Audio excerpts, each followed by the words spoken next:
Here I want to find the absolute min and maximum values of f of x on the closed interval. This is the first type of min and max test we did. I'm only going to use the first derivative, and then I'm going to plug numbers into a chart. And I can do that because we're working on an interval.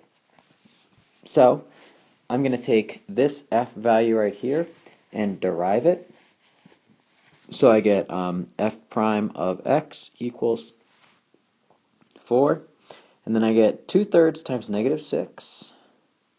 So that gives me minus 4. And then I drop my power of 2/3 by a whole unit, which takes me down to negative 1/3. Now, critical values, you have to be really careful here, are when f prime equals, when f prime equals 0, or when f prime is undefined. So I'll write D and E when f prime. D and E is kind of not really a good term because whatever. But when f prime is there, I fixed it. So f prime is 0 when x is equal to 1, and f prime is undefined. Well, this right here is really 1 over cubed root of x. If I plug in 0 it's 4 over cubed root of x. So notice if I plug in 0 to the cubed root of x, what times itself 3 times? 0? Well, 0. Then I get 4 over 0. And I can't have anything over 0. It becomes undefined there, f prime. So at x equals 0, it is undefined. And these two are my critical values. Alrighty, so I erased some stuff, and I rewrote f of x so that we could use it. My critical values are 0 and 1. What I need to do is test all of the critical values in this interval from -8 to 1 and the endpoints. What's nice is that one of my critical values, 1, is also an endpoint. So what I'm going to do is go like this, x and f of x. So I'm going to test -8, I'm going to test 0, and I'm going to test 1.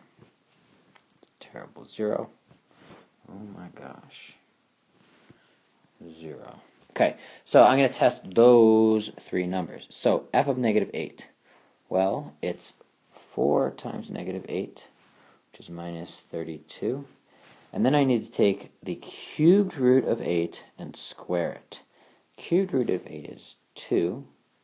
2 squared is 4. And then, so minus 6 times 4. So when I multiply that out, I get a 24. And when I subtract those two, I get minus 56. When I plug in 0, 0 is super easy. I just get 0. When I plug in 1, I get 4 minus cubed root of 1 squared is just cubed root of 1 squared, whatever. It doesn't matter. It's just 1. So I get 4 minus 6, which is -2. So what I need to do now is, since I'm in an interval, I'm not going from negative infinity to infinity or anything like that, I simply look at my different values. Well, this is the lowest of these three numbers, and this is the biggest. So my max is 0. My min is 56. And that's really our answer right there. Min of 56, max of 0. And it's not asking for the x values. It says we'll find the absolute min and max values of f of x. So I find the biggest ones and the smallest ones, which are those two circled in red.